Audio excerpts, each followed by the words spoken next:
What's up, gifted family? Welcome to another episode of the show that is the GP YouTube. Just a reminder that if you support what we do here, make sure to go over to giftedperformance.com and sign up for our automated coaching service. For only $1 a day, you'll get access to 15 highly customized training programs, a macronutrient calculator, our meal planning feature that lets you build and save meals based on your macros, as well as access to our private Facebook group. All subscriptions help us in continuing to put out great content to get you to your fitness goals. Thanks for stopping by, and without any further delay, let's get into today's video. Enjoy.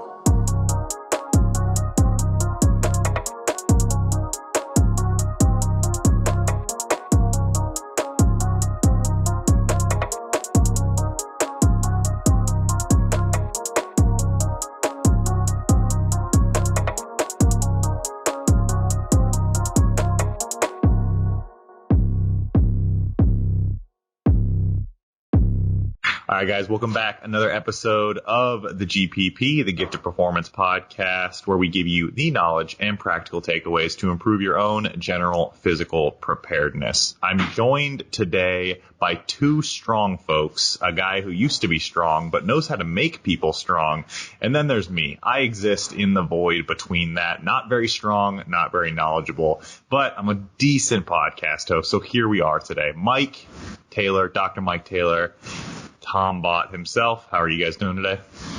Good.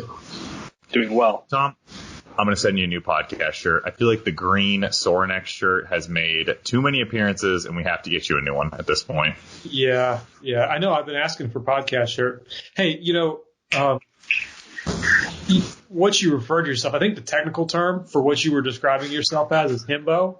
Is that proper? Is what now? Himbo? Himbo? Yeah. Please go on. Please explain. Just a beautiful male that's otherwise useless.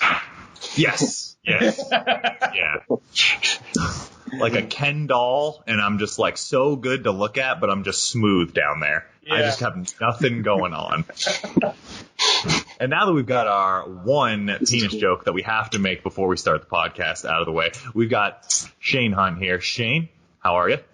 Good. How's it going? I'm glad to be here. Yeah, we are glad to have you on. So Shane just finished up competing at the Hybrid Showdown, where he took his meat fully out and laid it on people. But we'll talk about results of that in a little bit. Shane, I want to give you a chance before we get into any of our topics. I just want to give you a chance to introduce yourself. You are newly Instagram famous from what I've seen. So, I mean, how does it feel? Like, how do you even have the time to sit down and talk with peons like us? How are you handling that increase in stardom? Well, it's been weird because, I've been posting on Instagram for like 6 or 7 years, my lifts and everything. And then I guess I'm like strong. I'm at that threshold of strength where it's like actually, like follow worthy. So people actually follow me now. Like I had 3,000 followers a year ago. And I'm getting like 1,000 a week now. So it's crazy. But it's interesting. I mean, I don't feel much different, still feel like me. Same old Shane Hunt. So what also comes with that stardom on Instagram is very creepy DMs. And a lot of guys, we get buff and strong to attract the ladies, but it doesn't work out that way. It's all just the dudes. So I'm sure you get a lot of those creepy DMs from some unsavory gentlemen. What would you say your Sports Center top 10, your top 3, the creepiest ones you've got? Has anyone tried to buy the singlet that you wore at Hybrid Showdown? Please don't watch it. One of those. I haven't gotten any like dirty socks or underwear or singlet things. But I've gotten a bunch of who knows if they're real or not, but I've gotten a bunch of what's even invitations to do porn. But who knows if they're real or not? They'd be like, we'll fly you out to LA, $1,500, all this. But I've gotten quite a few of those. I think they're repeats of different accounts that just make a new user and just send the same spam. But I mean, it's like you said, it's all you don't get any female attention. Maybe one girl who lifts is thinks it's impressive. But that's it. It doesn't exist, It's all dudes. That's very true. So outside of the creepy DMs, outside of being newly famous, give us a little introduction to yourself, how you got into lifting, where you started, when you got so passionate about it, when your lifts really started taking off. Just give us the full rundown of where you started and then kind of how you got to the point where you're at today. Well, I guess I started lifting when I was like 12 or 13. I was a really skinny kid. I'd always been like pretty athletic. I swam, I did gymnastics, just generally active. But I started lifting when I was probably like 12, and then it was just, just like bullshit stuff, just like curls and a bunch of like chest and just trying to get jacked upper body.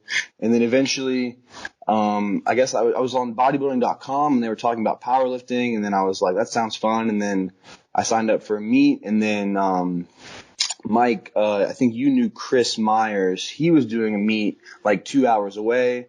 I did that meet, met Josh. Josh got me to the muscle lab, and then I was lifting like away from those like fake. I was lifting at a gym with like all these like underweight plates.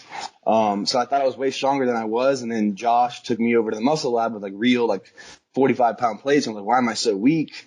And then, I started lifting with Josh when I was like probably like 16 or 17. And then, Mike was there too at the muscle lab at Gold's, and then eventually opening CCB, and I've been lifting at CCB since 2015, since Josh opened that powerlifting gym over here. Yeah, so just like a little bit of like, just to expound upon that, Josh was like a grown man. I was a college student at the time, and we have this like high school dude lifting with us who's as strong as all of us. So it's definitely been like a cool sort of unique story. But man, it's come a long way. It's nuts. And this is all happening in Tallahassee, Florida at FSU. So back in the day. Full disclosure, in the coaches chat the other day, Mike sent a picture of Shane, and he said, "This is how I remember Shane." Mike, what was the picture? The picture was a screenshot from this video of him like trying to re-rack 585. And so like Shane was not, you're not like chiseled out of granite at the time. I'll put it that way, right? Like you were big, but you were big, and you just had this funny look on your face, dude. It was just so funny. So yeah, I was like, that's the Shane that I remember. Michelin man. Yeah. So just because I'm curious, not a question that I had written down, but just out of curiosity, what big nutritional changes, because anyone who's kind of seen your Instagram, you lift like a powerlifter, but you have the physique of a bodybuilder with where you stand today. What big nutrition changes did you make to go from the self-proclaimed Michelin man, like you just said, to kind of where you stand today? So I guess I was all the way up to like 260 pounds when I was like 15 years old, and I was in high school. And I'd basically like doubled my weight intentionally from like 14 to 15. I went from like 130 to 260 in like a year. So I got really fat. I got really strong, but really fat. And I just kind of stayed there. And I just noticed that being that heavy, I felt terrible. I'd get injured more easily. So when I was probably 17, I hurt my back pretty bad. And I never got it diagnosed. I don't know what it was, but I was just like, powerlifting isn't the way, it's, lifting these heavy weights. It's not the way. It's not good for humans. I was like, I'm going to go do track. I'm going to be a shot putter. I'm going to be a track and field athlete. I was going to try to go to FSU or wherever I could throw and go to school. And that's what I was going to do. I still lifted weights, but I was convinced that like deadlifting and squatting heavy, like they just couldn't be done. Like, you're going to break your body down. So I did that, ended up hurting myself doing track, didn't end up getting any like scholarship or anything. And so then after high school, I like kind of got back into powerlifting. So I was almost like as strong as I was when I was like 18 or 19, when I was like 16, like Mike was saying. I was pretty strong when I was like 15, 16, but I basically made no progress because I was doing other things, and then I came back to it. And I obviously still had like a lot of,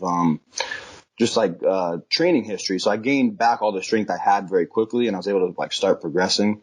But just doing track and everything, I probably graduated high school back around like 210 when I was a lot leaner. And then it's been a pretty steady, it's been some ebb and flow where it's like, I'll gain some weight and I'll lose some weight, but it's been a pretty steady since then, like gaining weight very slowly. I think like any amount of like rapid changes are not not good, not sustainable. So I don't really eat anything like special. I mean, I kind of eat like trash, honestly. If you ask me like my diet, I eat kind of terribly. I think it's just like managing calories and, not overeating too much, but I definitely don't eat very clean. I'll eat basically whatever I want, Everyone watching hates you. Everyone hates you now, man. But it took a long time. I feel like the more muscle mass and everything you cultivate, the more freedom like that you have. You just burn through calories more, and you're just a bigger person. And I can hold fat more. So if I'm at like 15% body fat and I'm like 6'1" and 265, I can hold that fat a lot better than someone who's, shorter and not as much muscle mass. The Joe Sullivans of the world. Literally anybody who is not 6'1" and 265. But everyone's 99%. Yeah. Everyone's like, you're 10% body fat. I'm like, no, I'm not. I'm like at least 14, probably 15, 16, potentially. So I'm actually curious, one more before we get into some of the more serious questions. When did you get into gymnastics, and then when did you stop? Did you ever do like organized gymnastics, or were you like a recreational gymnast when you were a kid? Yeah, it was more recreational. I think my mom just wanted me to kind of like have something to go like sort of do. She could just go like put me somewhere for 2 hours, like not like babysit daycare, but just like something active that I could go do, and she could go like do errands and stuff, once a week. So I think I competed once or twice, but it was super low level. I wasn't like ranked or anything. I know there's like those like rankings and it's reversed for women. I don't really know much about that. Any of the gymnastic stuff I can do now is pretty much like self-taught though, like the backflips and stuff. Like I could never do that when I was 8 years old. I had to like kind of teach myself that later on, so I think I did gymnastics. I started when I was like 6 or 7, and I was done by the time I was 8 or 9. I didn't do it for very long. So over the past year, you've gotten, significantly stronger, evidenced by your lifts. Are the gymnastic skills that you can do now, are they getting easier? Are you able to progress into more advanced gymnastic skills as you get a little stronger? Are we going to see some new fucking tricks is what I want to know.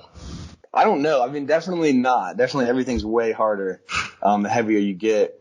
But I think it would be cool to like go like hang out with Juji and have him like teach me some of that like crazy like kicks and twists and all that stuff. I could probably do some of that. I can jump pretty high, so that I could do some of that. But no, definitely like the handstands, like your wrists hurt. I did a backflip last week and I was like lightheaded for like 10 minutes. I was like seeing stars. So it's not the same. It's not the same. Tom, I think I cut you off. Did you have a question there? Oh, I was going to ask about chocolate milk. It's not a big deal. Chocolate milk. Thoughts?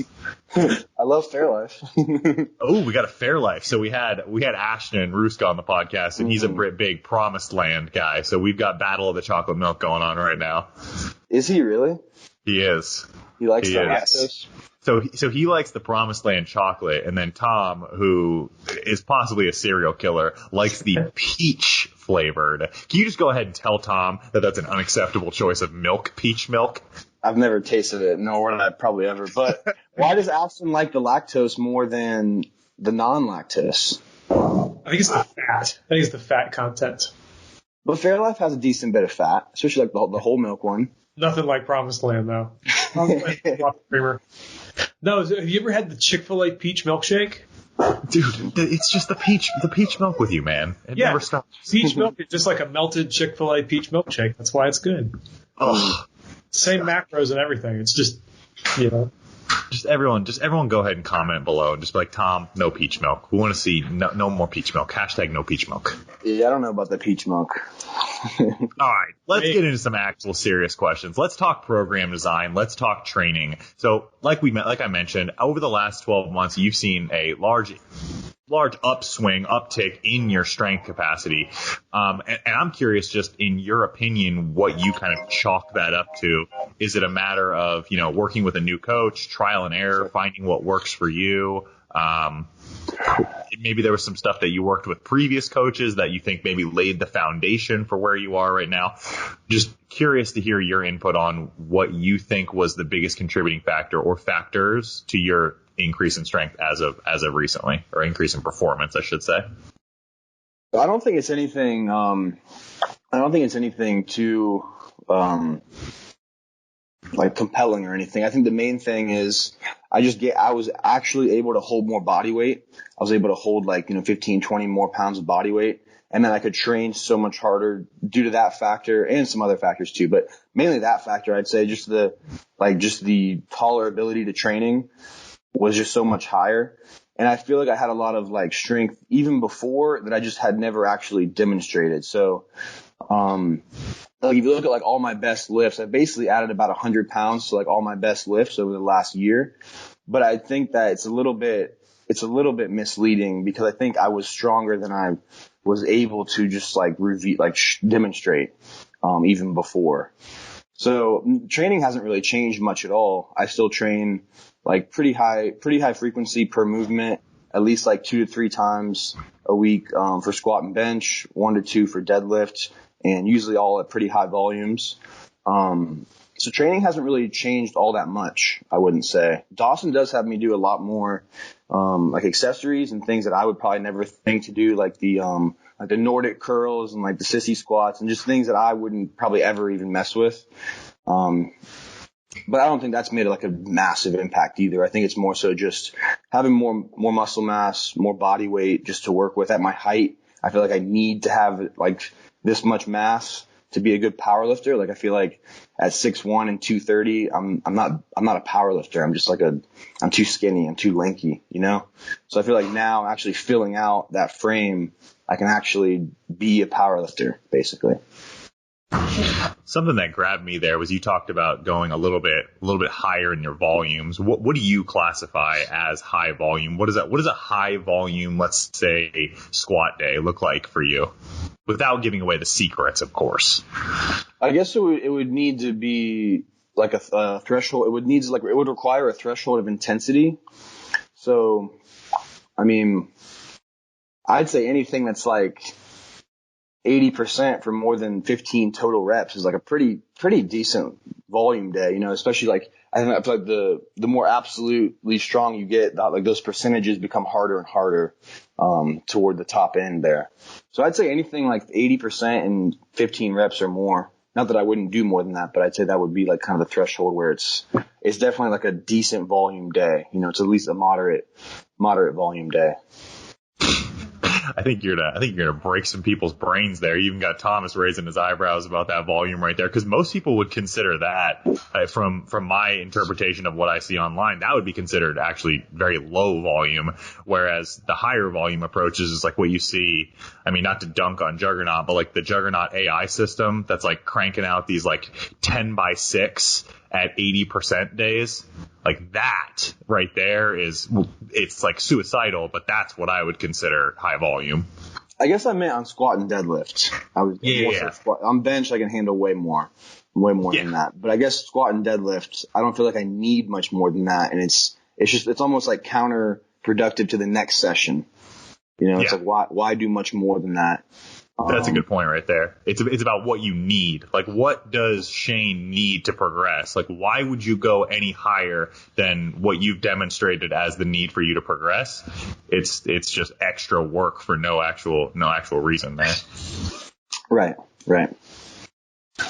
Plus, it sounds like you do a lot of accessories and stuff too, so that obviously counts. Yeah, that's a ton of volume, I guess. Just as well, contributing to that total volume. It's not very heavy, but it still is a lot of work, still being done.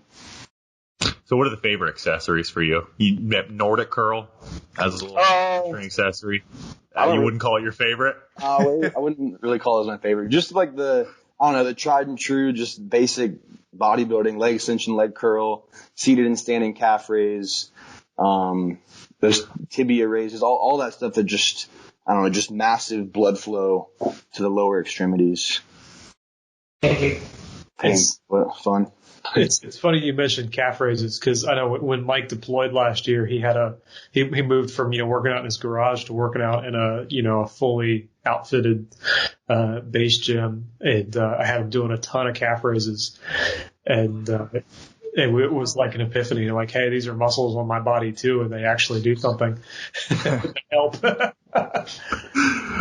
Tom, where are my calf raises? I haven't had calf raises. Have you just given up hope on my calves? You looked at them and you were like, nope, those are clear non-responders. You do hundreds of them every week with a jump rope. Oh, yeah, true. That is very true. My shins, thank you. So let's take it. So now we've talked about kind of like what works best for you or what you think works best for you. And we've all been there before. We've all tried stuff in the past. We've all small loved ourselves until we had tendonitis and bursitis out the booty.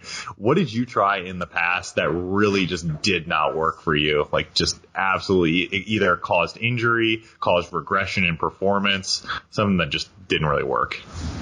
Well, this was, I'm going to steal your Smolov story. So it was a long time ago. Why does everyone have a Smolov story? Everyone's just like, the worst thing, Smolov.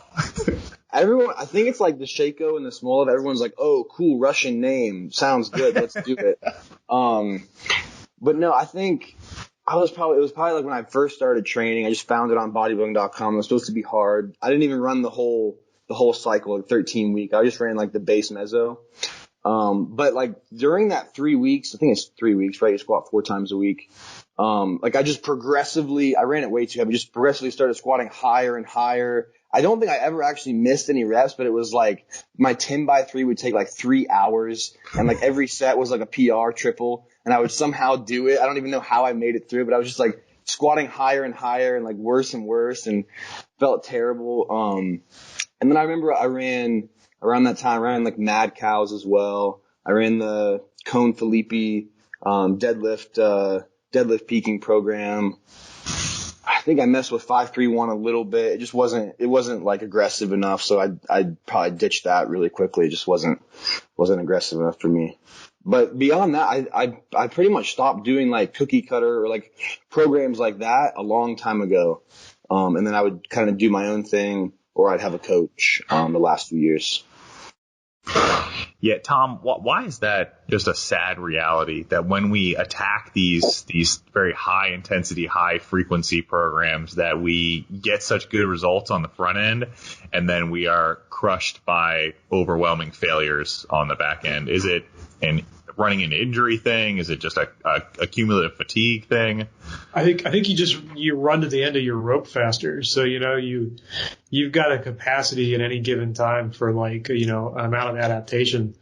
And you can do it in 12 weeks or you can do it in 6. And if you do it in 6, the next 6 are going to be absolute trash, just to give like a really, crude example. But yeah, I mean, I think you just, you run out of your rope, you overcook the meat, Definitely.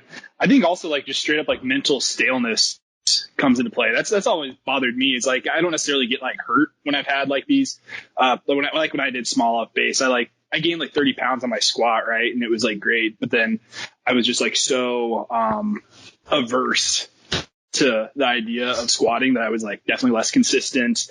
Didn't actually like approach any of the training sessions for probably the next like month or so with like any intensity at all. I was just kind of like, I ended up failing a lot of reps too because, my new max was not actually my new max. It just peaked, and wasn't sustaining it at all. So it was just like missing. And then, just not a good recipe for like long-term success. It's kind of got to find that sweet spot, I think. So yeah, a lot of things factor into it. I always talk about the ceiling and the floor, and programs like that are definitely ceiling sort of programs. So there's always regression back to the mean.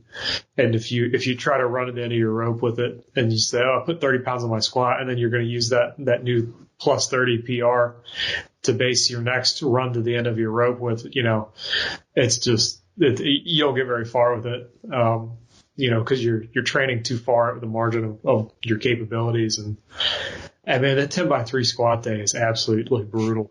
Like I haven't touched anything like that in years. I think maybe like 2012 I did Smolov and I just remember hating life, like hated the gym. You're there for 2 hours and you've done 10 sets and you feel like totally exhausted and yet like you haven't done anything. Just soul grinding.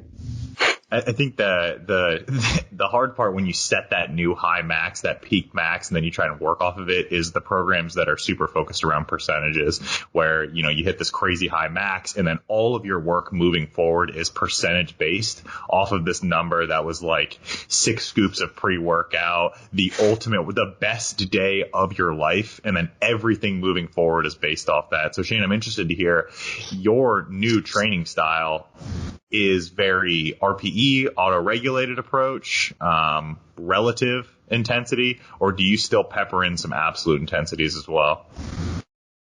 That's a good question. I'm not exactly sure what I'm going to do right now. I'd say mostly RPE though, like to regulate load. I think the percentages, they just getting too static with it, you know.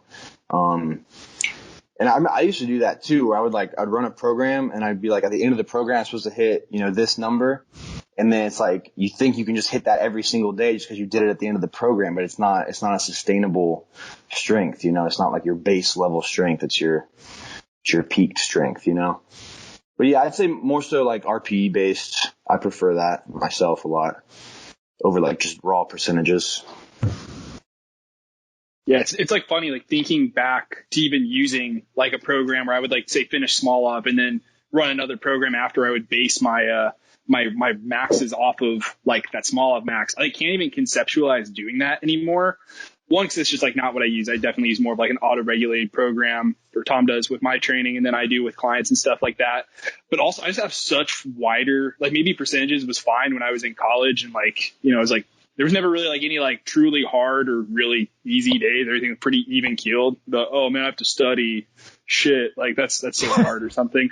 But like I have such like wild like variance in like my recovery these days and stuff like that. Like some days I'll be good. Some days I like won't really sleep for a couple of days and I'll be really busy and stressed. And so I can't even imagine the idea of like trying to project out like what I would be doing based off of something I did with this program that everybody did. If you lifted weights in the year 2012, like you did small up base mesocycle, you know?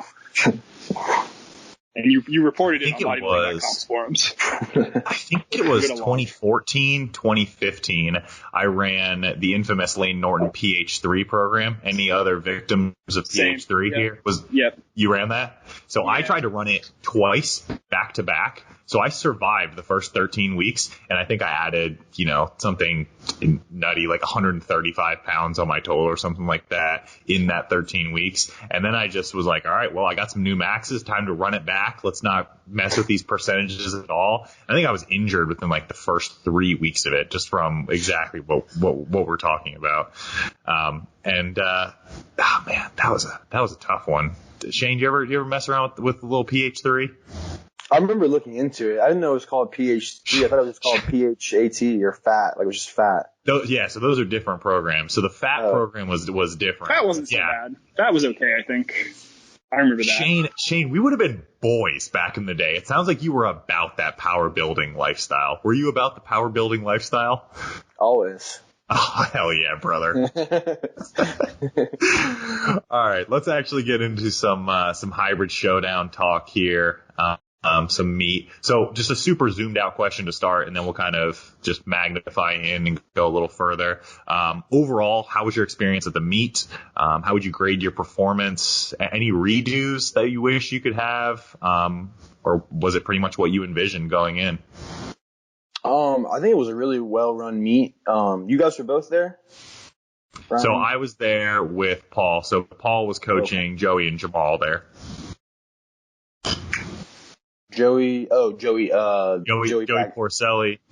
Yeah. That's the donut guy? The donut guy? Is Joey the donut guy? Joey bags a donut. That's not him. Joey bags a donut? Nah, it's Joey Porcelli, I think is his last name. He was a 220. But somebody was handling Jamal? No, Paul was there. Paul and Cam do his nutrition and his supplementation. Okay. Yeah, I think it was. And then Jamal was handling himself. Yeah, I was going to say, Jamal was just kind of sitting there on his phone, just chilling. Like anytime, like the intercom was saying, like, you know, would say his name, he'd like pull his headphone out and be like, how many out am I? And then just right back to it, just chilling, just so nonchalant. So uncanny. you weren't back there talking shit to him? Like, hey, Jamal, you about to see this? You ready for this shit? I was like, look at your little thumbs. Why don't your thumbs work? No, I wasn't not like that. But no, I think I performed really well. I think if I hadn't had that little tweak in the back, you might have seen a little bit more on the squat and deadlift, another 10 kilos on each.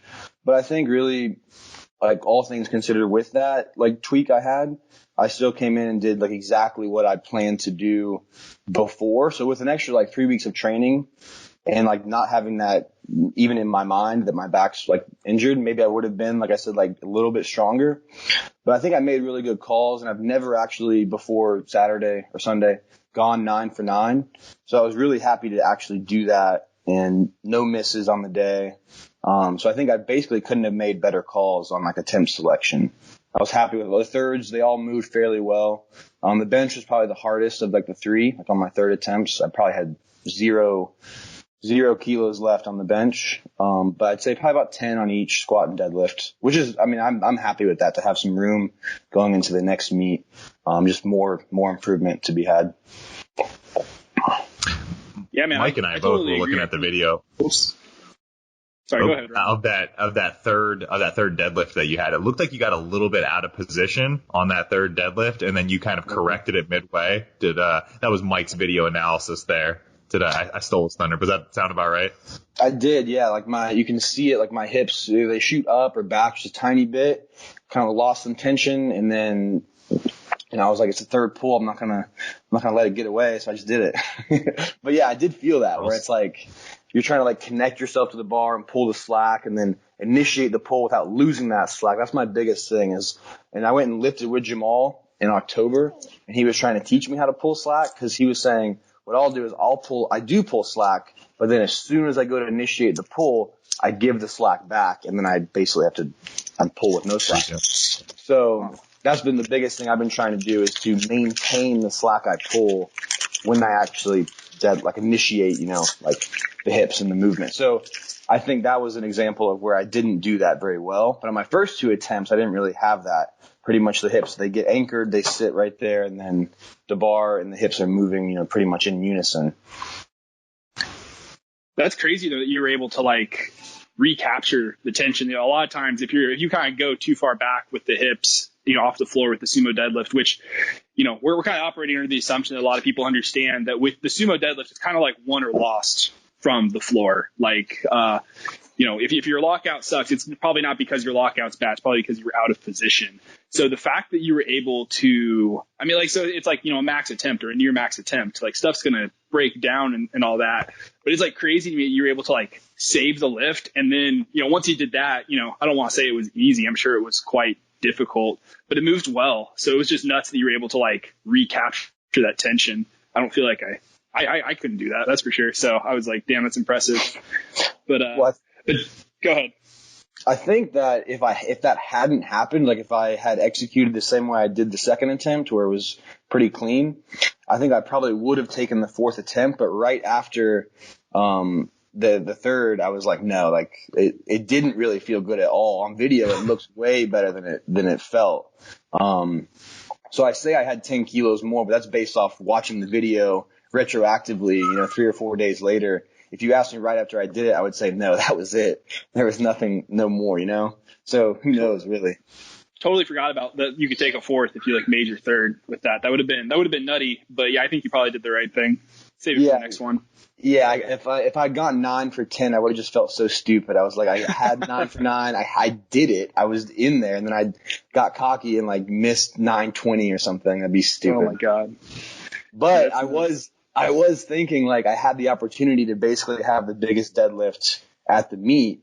I only had to pull, a kilo 2.5 kilo more than Jamal. So, like, 9-10 would have got me, like, the biggest pull. So then I was kind of like, I should have done that. But it is what it is, Yeah. Oh man. So dude, one question that I had, and we talked a little bit about this offline, but your back injury, a lot of times I feel like when you hear about people getting hurt before meet one, you hear about it. I had no idea. No one really did. And And then two, I almost feel like people have a knack to like kind of almost like hedge. They're like, okay, well, crap, meet prep's ruined. I tweaked my back 3 weeks out. That's too bad. And from our conversations, it sounded like while maybe at times, certainly, were like anxious about it, but seems like you stayed very like calm and reserved. So I'm just kind of curious, like, one, like what happened, and then two, sort of how you approached it. Were you just like really like kind of trust your training and trust your coach to make sure that you stayed, ready and just kind of let it ride? Like how do you approach it? Well, I'd say that, like initially when it first happened, I was like very averse. Like you said, you hadn't heard about it. I was very averse to like telling anybody, even people like at the gym.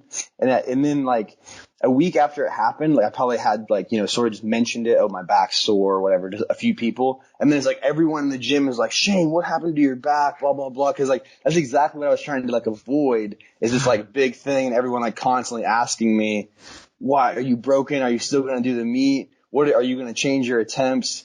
And so my thought process was like, there's basically nothing I can do, like about my back. It already happened, right? I'm already signed up for the meet and I'm going to do it. So like, if I just don't train, I'm probably not going to get any weaker. Everything's just going to feel like shit on meet day. Like I unracked like 3 reds on meet day, like warming up on squat, 375, and it felt so heavy. I was like, how am I going to squat 700 pounds today? But, that was the biggest thing I was worried about, is just like nervous system. Like, you probably have better words than me for this, but just like the load, being used to being loaded like that, and then just having that like complete lack of loading for almost a month. Everything you're more sensitive to the load, I guess. Your load sensitivity increases. So that was the biggest thing I was worried about, is just like the grip on the deadlift, how the bar would feel on my back. I trained bench all the way through. But yeah, I really don't know what it was. I never went and got it looked at or anything. I don't really know what. Yeah. Probably doesn't matter, honestly. And Tom and I talked about this a little bit too, because I told him a little bit about this. And, I think a lot of times people get it like confused when like peaking for a meet, that it's like this like thing has to happen in like perfect sequence. And, maybe in like a perfect world, that's true. You want to have, a gradual reduction in fatigue so that you can display fitness, yada, yada, yada, but you don't want to like lose that fitness from like detraining. And I think a lot of times people sort of get this idea where it's like baking a cake, and like you like forget to put, I don't really know what goes in a cake, like eggs, I imagine probably go in the There's cake. some eggs in there. Okay. So like if you forget to like do that, it's like, oh, well, crap, the cake's ruined. But, I don't think that like strength and peaking necessarily like works that way, especially when, we're trying to display it at this like really, really, kinetic event where there's like, a powerlifting meet, tons of moving things, like unusual environment, people you don't know, all these different moving parts. It's like there's already going to be so much randomness anyway, that I think a lot of times people are maybe a little bit too sensitive to changes in their like ideal peak, that they forget that they already trained hard for like, ideally probably months at that point, volume blocks on volume blocks on volume blocks. Like you already got strong, it's about going out and then displaying it. And, maybe it wasn't perfect. Maybe you would have been stronger, but who knows? Like maybe if you had trained your squat and your deadlift more, maybe you would have been weaker. I don't know. There's no way of telling. But it's not like baking a cake. And I just think that's like, it should be like a freeing thing, maybe kind of de-stress. So, hopefully people can kind of take that from your experience, because, obviously you made the best of it. Yeah, I think like you said, you should have that confidence that like you got yourself to your current strength level. You've been training, like you said, for months to get there.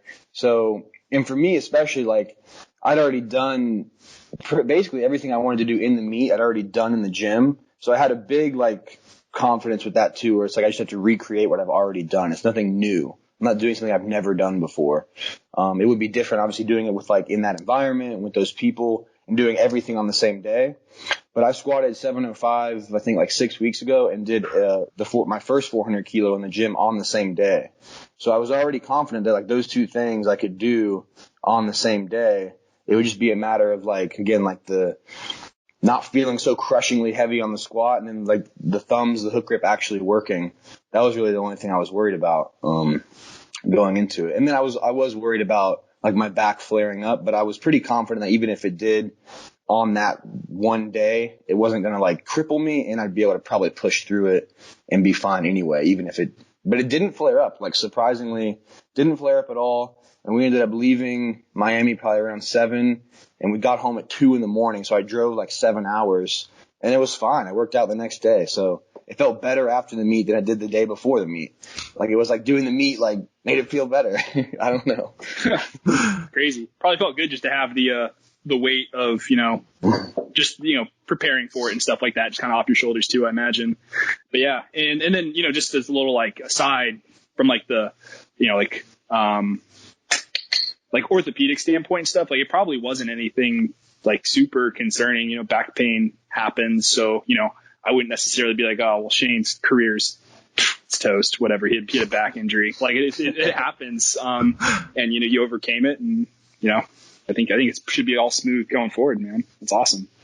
What do you think that is? Cause I had that leading into 2019 Nats, where it's like, I know pain, like in pain science is really hard to, there's so much nuance to it and subtlety, but like it would be on like the side of my neck, and it felt the same way my back did, where it's just like, it's like locked up. You like basically can't move it.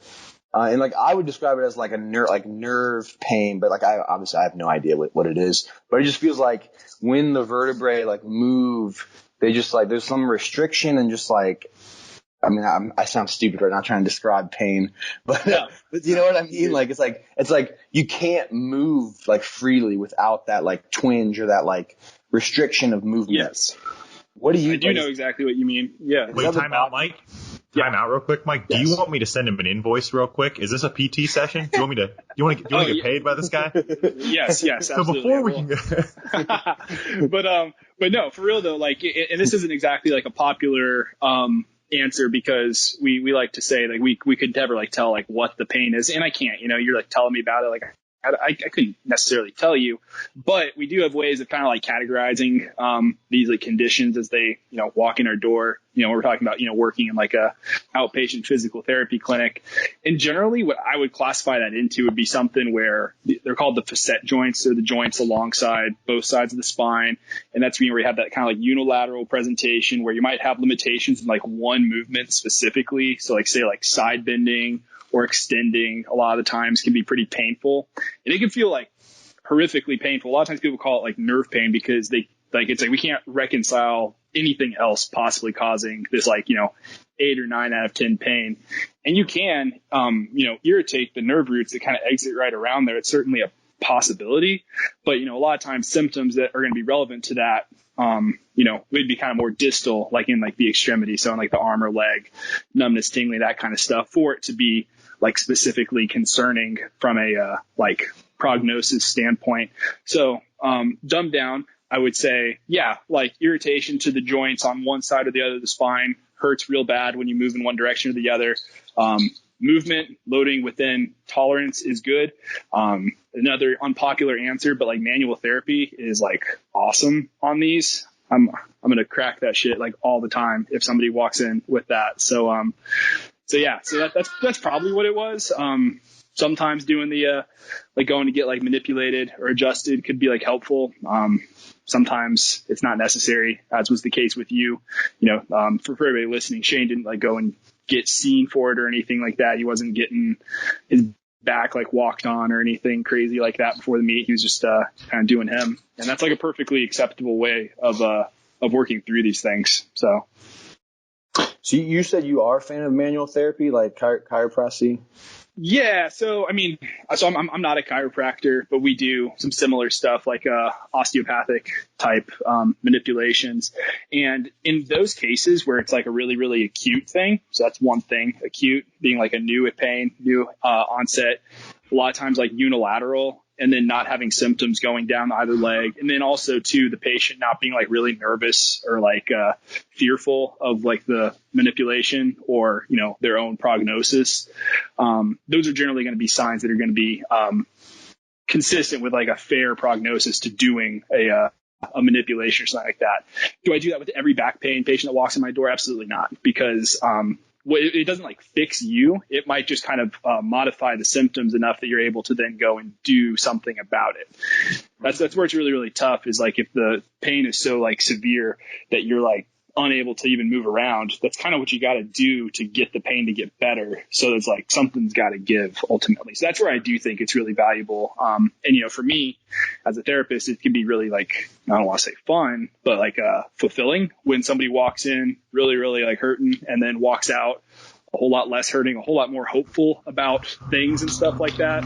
So I definitely am a big fan of it, but it's all going to be in the right context.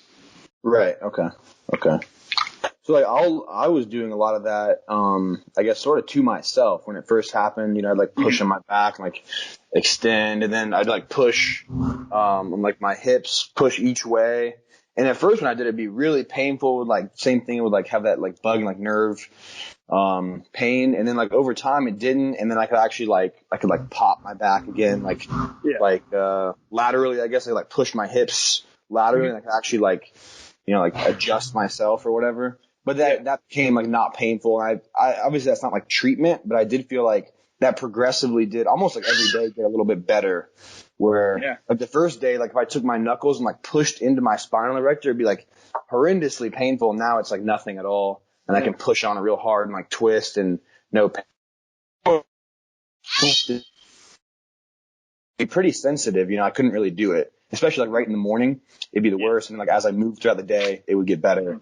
And then like the sedentariness at night would kind of like lock up again, or whatever you want to call it. And then I just like repeat that every day. But it did progressively almost every single day get a little bit better. And then I would try to keep I've read some of your posts and I know you're working with Jake too. So I would try to kind of keep some of that in my mind, where like pain isn't linear. So if you have a day where it is like worse than it was yesterday, it's kind of like you got to take it, you know, it is what it is. It doesn't really matter. It's not that telling. It's not indicative of anything really, you know, maybe it is, but you know. Yeah, it all depends, right? I mean, it sounds like the treatment that I would give to somebody. I mean, maybe not that specific exercise, but you found a movement that was limited, did what you could into that limitation every single day, and then eventually it got better. So, you know, a mix of time and then also, you know, consistently easing into that end range. I mean, yeah, man, that'll be $50. So if you want my like Venmo or something, no, just kidding. That's awesome, dude. No, I mean, I think it's always cool when people kind of find their own solutions to things like that, because it kind of already sort of puts the control in your hand, which is what I want all the time with people anyway. If somebody like relies on me, or if you rely on like a therapist or something like that for everything, like that's not success in my eyes for sure. So, you know, it's all about kind of trying to like turn the keys over to the athlete. And so, you know, if you're finding your own solutions and stuff, you're doing that. So sorry, it's my daughter. She approves. Screeching. She approves. Yeah. She's cheering you on. It's like Mike is killing this one. He's doing so well. Yeah, he's going to buy me diapers. Yeah. So here's a question for Mike and Tom about something that Shane said, and I really like what you said. You said, I had done all the lifts in the gym before. Like, you knew that you had the strength. So I guess it's a question about like training residuals when you are working through an injury so close to a meet. What do you guys think is like the necessary stimulus to maintain current position, like where Shane was at, you know, 4, 5, 6 weeks out from a meet? If you are working through something like this, that does require you to either lower the poundage, lower the frequency, lower the volume with which you're doing a movement. Because I have a client right now who's 4 weeks out from a powerlifting meet, and she's working through something very similar. She's got a little tweak in her lower back, and I'm just trying to rationalize with her, because I don't know if it's like a powerlifter thing. Olympic weightlifters do this too, where they like catastrophize if they haven't had that recency of lifting the weight. They're like, holy shit, I have to squat 700 pounds on meet day, and I couldn't squat it 3 days out from the meet. Like, I'm not strong enough anymore. Like, those 72 hours, I'm going to get weak. So maybe speak to some of the training residuals centered around strength and what's necessary to maintain your current position if you are working through an injury. So Tom raised his hand. Yeah, I knew it'd come in handy. The way you have to look at it is that everything exists on this kind of continuation of adaptation, right? And so your readiness and your state relative to your sport is all about this greater context of all of your training. And the residuals specifically, you mentioned residuals for maximal strength are one of the longer, things that we've identified in terms of how long they stick around. If you read, and I don't know how many people that listen to this actually have the energy or are boring enough to read through something like Asurin's block periodization. They actually talk about research from the 80s in the Soviet Union where they looked at the amount of time that adaptations persisted with athletes and things like power development, force development, speed, things that are more towards the end of the spectrum of activities that you'd see in like conventional athletics, running, jumping, throwing things. Those adaptations don't last very long, and you really have to stimulate them fairly frequently. And then the same with the enzymatic and metabolic adaptations related to anaerobic activities. But aerobic capacity and maximal strength, just pure force output, are really, really sticky residuals, and they last a long time. They last like 4 to 5 weeks from the previous stimulus. So for Shane's case, if he got hurt 4, 5, 6 weeks out, probably what I'd have him do is I'd have him get to a point where he felt okay. Rest in the acute sense, like, obviously if you're having some spasm or something, move at whatever amount you feel good with, like sounds like what Shane did. And then I think Mike's going through something like this kind of right now with a little back tweak where we kind of took like 3 weeks where we're like, okay, we're just going to hit some like singles, doubles, triples at like a RPE of 7, like something where you're like, okay, I can feel this on my back. Like I can feel the weight, but it moves well. It's a confidence. And I like to use the word momentum a lot. Especially psychologically with athletes that are getting ready to perform.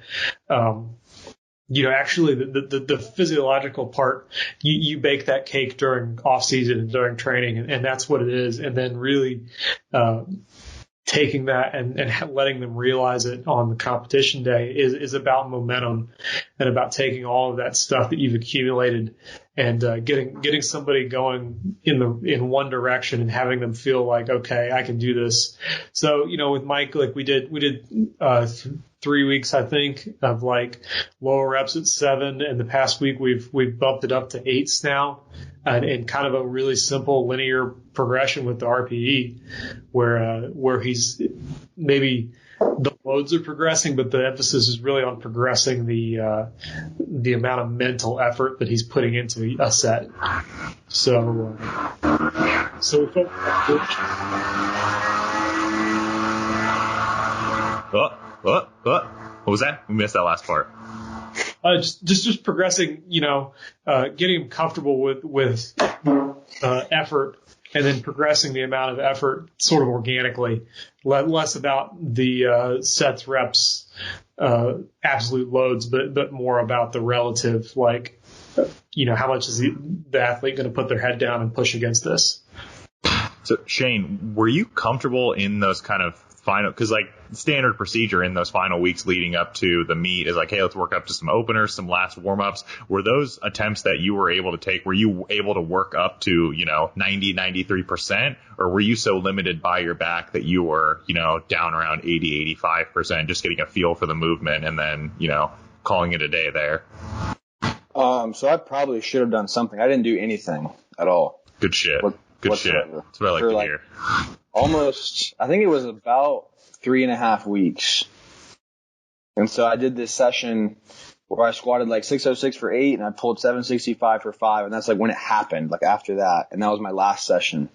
That was it. It's been a pretty light session. Pretty light. Not a lot of weight. So crazy powerlifters will hear I did nothing and they're like, oh, okay, like he only worked up to like 98%. Like, what do you mean by nothing? Do you mean literally nothing? I think at like maybe 2 weeks post like hurting it, somebody was deadlifting like 253 and I pulled it conventional with like no warm up, and that was it. That was the only deadlift I did before the meet. How was it? Was it a good lift? Peaking method. 3 It was whites. 115 kilos. That's the seat, the no warm up. Yeah, that's all I did. I mean, I was bench pressing at a very high frequency, and I felt like the way I bench now with like toes up and everything, there's a ton of leg drive. Like there's some like lower back like loading going on even with that. Like I'd feel it sometimes, but it wasn't painful. But I was pretty confident like with the way I was bench pressing and so heavy and so frequently that my back would be fine anyway. I just didn't want to do a squat session even if it wasn't heavy and then like make it 10% worse than it was and then like be thinking about it again. I was just like, I won't do anything. And maybe that wasn't the best decision, but it did work. Dude, that's so interesting. Cause I was going to say two things. One, like I've never really considered like from like an overall like systemic standpoint, like, you know, we think of like, oh, okay, we're going to train our lower body and our legs and our back. Like, okay, so we got your squat, your deadlift, those things. And like, you know, we don't really consider like, you know, bench on that continuum. Like maybe somewhere really, really, really far to the left of that continuum, it does exist there. Because I mean, dude, you were not benching like a little bit. You were benching a lot, very often, a lot of the time, right? So like, I mean, you're exposing, you know, the Shane Hunt, the body over here, to quite a lot of strain and like a lot of load. It was just like not through the extremities down below, right? So that's really interesting to think about. I don't know the answer to that at all, but you know, maybe there is something to that. But then the other thing too is, you know, kind of along the lines of like, you know, that ideal peaking plan maybe not happening is like things don't exist in a vacuum, right? So like maybe you're right. Maybe it would have been like quote unquote better if you had done more. But like, what if every time you like did that like little bit, like, you know, you were already freaking strong as shit. So like, does it really matter? Like, let's say you go in, you're like, okay, I'm going to squat 405 2 weeks out because, you know, I need to make sure that I'm still strong for some reason. And it feels terrible. And your confidence is just like, you know what I mean? Like maybe that's worse than doing nothing. So, I mean, I don't know. That's why I think it's like good, you know, one that, you know, you're smart. It sounds like you got like a smart coach working with you too, because you guys were just kind of able to make the right decision and just trust it. There was not a lot of, like second guessing and kind of half-assing either. You know what I mean? Like when you did nothing, you did nothing. There was no doing a little bit. So I think that's really interesting. And I like that a lot. Well, I think kind of like what you said, like I had been building so much momentum that I feel like if I had gone and like done like a 405 squat and maybe it hurt or it even felt heavy or something like that, it didn't feel good, that would be kind of like such a drastic like dip from where that momentum was going. But almost just stopping is like the momentum just stops right where it was. It doesn't go down. It just stops right there. And right there was like about as strong as I wanted to be at the meet anyway. So it was like just stopping there and then just leveling off. It worked. And it's not like I didn't do anything. I was telling Ryan and Tom, I did a bunch of like leg extensions, leg curls, which obviously isn't like strength training, but it just like pumped blood through the area, you know, maintained muscle mass. I feel like that stuff still helps. Even though it's not like directly squatting, it's all the same muscles and you're still working all the tissues, even if it's not directly like loading it nearly as heavy. I feel like there's still some merit to doing that stuff, you know? I felt like it helps. Yeah. So I don't know if you want to get rich or not, but like if you put together like a Hunt performance method, like peaking template where you sold people on benching to preserve leg strength and then doing nothing, like you are really laying down the good framework for making a lot of money. So, you know, if you want to get rich, you can just cut me in. I'll take like 95% of it. We'll call it a deal there. Yeah. 400 kilo deadlift. Just don't train. I really like. I like what you said about the bench press though, because I feel like that's something we get so like, especially in powerlifting, so like dialed in on like specific movements, and we lose track of that. Like Mike said, that like Shane the body, right? And the nervous system isn't like the upper body nervous system and the lower body nervous system. You know, it's obviously it's operating at different extremities with different muscles, but there's a degree of like transfer between, a 500-pound heavy ass bench press and a 700-pound heavy ass back squat, especially with a really advanced lifter. Like, and I threw my little cousin out there and and she gets on the bench press, she's not using her whole body to bench press, right? But you're going to get on the bench press and you're going to use every muscle that you can, conceivably use to support that. So, we talk about upper body and lower body movements, but it's not the case if you're trying to go, to that absolute furthest limit of what you can do with a lift like that. You're using your quads and your hamstrings and your adductors and your glutes and your calves. Everything you're using is generating some either tension or force, and pushing that barbell. So, you're innervating all of those muscles, maybe in a different way, in a different sequence, but, the sequence, the impulse may not be the same, but the magnitude would be. So that's, kind of something you think about with the nervous system, right? Like there's coordination and then there's the size of the signal. It's still maximal exertion, even different avenue, but still it is. Maximal exertion. High neural drive. Yeah. So my client who's working through that back injury, she's kind of taking it easy on squats, deadlift, just keeping it pain free. She sends me a video. Her best competition, bench press is 70 kilos, 154. She sent me a 165 for 4 from yesterday's training session. And she's like, I don't know. I just feel like I'm getting weak. Like, hold on. Let's reel it back here. 11 pounds over best ever meet bench for 4 reps, and we're getting weak. So, Amy, I'm going to send you this as soon as we stop recording. Shane says you're going to be fine, and he's strong as shit, so you can trust that guy. But Shane, let's talk about kind of what's the plan for the future. Are there big goals that you have that you're working towards next? Like, is there a big total that you really want to hit next? Or are you kind of in a transition period? What's the plan? Oh, I kind of have to decide. I don't know if there's a big total. I mean, I get really caught up on numbers sometimes, and I try not to. But now that I hit that 2,000 pound total, I don't exactly know where the next benchmark is. I guess it's 1,000 kilos, what Jamal just totaled. I guess that's the next big total benchmark. But that's probably a little ways away. So I guess individual lifts.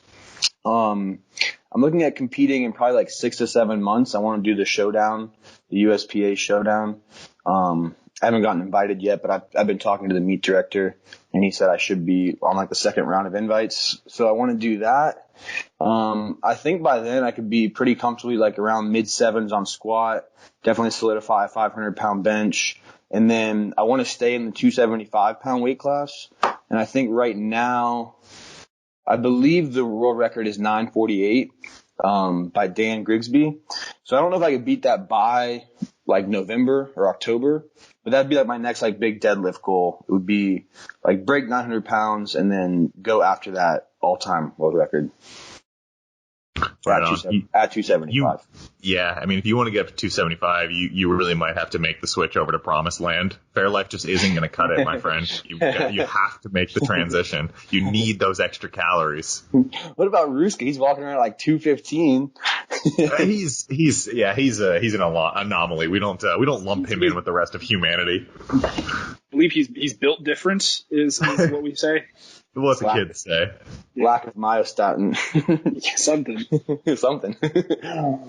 So Shane, I have some personal questions from my side of things, some very selfish questions. Have you ever done or tried to do a snatch or a clean and jerk? Yes. What did you snatch and clean and jerk, sir? I know one time I really fucked my back up. I didn't jerk it, but I cleaned 286, and nice. I probably weighed 205 pounds. I was really skinny. It was probably right when you, right around the time you left, probably right around 2016. When did you move? Yeah. I left it in 2015. So I guess everything just went to shit. You were just I'm gonna try Olympic weightlifting now, I guess. Yeah. So I didn't actually jerk it, but I cleaned 286. It was really terrible. And then a few months ago, I was messing around with snatch. I know I snatched 100 kilos, but I tried 110 30 times probably, and I can get it over my head. I just can't stabilize it, the scapula or something. I'm not stacked. I don't know what it is, but I have you got powerlifter chest. You're stuck here. Yeah, I mean, I'm just trying to like reverse curl it and throw it over my head basically, but I'm doing it like barefoot, like no shoes at all. So it's pretty terrible. Do you Olympic lift? So Tom does my programming for the CrossFit Open. So there is some Olympic weightlifting built in there. But yeah, I did a weightlifting meet in 2018. And, what did I clean and jerk? 141, snatched 110. So I can comfortably say that I'm stronger than someone who doesn't even do the lifts. So I'm happy with that. Snatch more than me. I'm happy there. No, but what I was going to tell you was there's a sport where you can waste even more of your time than powerlifting and get paid even less, and it's called Olympic weightlifting. If you ever wanted to give it a shot, I have to find a federation that would accept me, I think. Yeah. Yeah, I think John North had some talk about, starting an untested weightlifting federation. That'd be interesting. That would be amazing. I'm telling you, untested, unlimited attempts. The person's literally allowed to go until they give up on both lifts. Like, blast some music in the background, take all the best parts of powerlifting, put it into weightlifting, and you've got a sport that people would really, really latch on to. I always found that very interesting how, like, the attempt selection, powerlifting versus weightlifting, how they only go up. So you might have to weightlifting.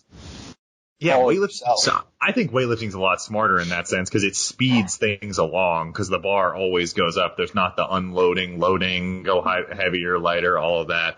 But yeah, then I thought about like, what if someone like Dan Bell like misses his first squat at like 1,000 pounds, and you're like, all right, Dan, you're on the clock, 2 minutes for you to go and squat 1,000 pounds again. He's like, well, I'm going to be out of breath for the next 7 minutes, so I'm going to just pass on my second attempt. Yeah, I guess like that distinction between powerlifting and weightlifting might be just like the dynamic aspect of weightlifting. Maybe you can recover faster. It's not, the load isn't as absolutely heavy. Yeah. It still seems counterproductive to lift like maximal weight to having like very limited rest times though. Like if you had to follow yourself constantly, it seemed like you wouldn't be as strong as if you had 5 or 10 or 15 minutes, Yeah, you see some people at like weightlifting attempts and they open on snatch too heavy and they miss their first snatch bad. And then you're like, all right, well, you're in the hole. You're up again. And they miss their second attempt bad. And you like just want to cry for them because they're in like such a bad situation. This girl at the first weightlifting meet I did, she missed her snatch and got like decapitated by it, like caught it on the back of her neck. And they were like, all right, well, you have two choices. You can drop out of the meet or you can try that weight 2 more times. And bless her heart, she lined it up and went for it 2 more times. It was very impressive. She didn't make it, but I think she might be dead, but it's, rest in peace. We miss you. We miss you. I have one more question before I give it over to these guys to let them ask if they have any other questions. How the hell does your cup keep refilling? I've seen you drink from that thing like 13 times, and it just still. Came prepared. Just brought the whole coffee pot over here. All right. Well, then I'm out of questions. Mike, Tom, anything you want to wrap up with? Circle back to for Shane here before we let him go about his life. I got nothing, man. Appreciate you coming on. Yeah, it's been fun. I appreciate you guys having me on. Yeah, I got nothing. Appreciate you. Shane, let the people know where they can find you on the Instagrams, on the Facebooks, the Twitters, all of that fun stuff, where they can see some of the future content from you as you continue to get superhumanly strong. Instagram, Hunt Powerlifting. Check me out on YouTube, Shane Hunt. It should be Shane Hunt. And I think that's all I have. I don't do any Twitters, any tweets. Nope, that's false, fake news. You have a TikTok, don't you? I know. Oh yeah. Check out my TikTok. You do a little like TikTok dance or something, Shane? I'm trying to penetrate the younger market. Get the 15-year-old kids. Crazy. Crazy. All right, and all of those links, if you want to get penetrated by Mr. Shane Hunt himself, go ahead and the links are going to be down below in the description. As always, you can find us on Instagram at Gifted Performance, giftedperformance.com for all your training and nutrition needs. We will see you guys on the next one. Until then, please do your best to stay gifted, my lovelies. Bye-bye. Ooh, Mike, flex on him. Hit him with the traps. Yeah.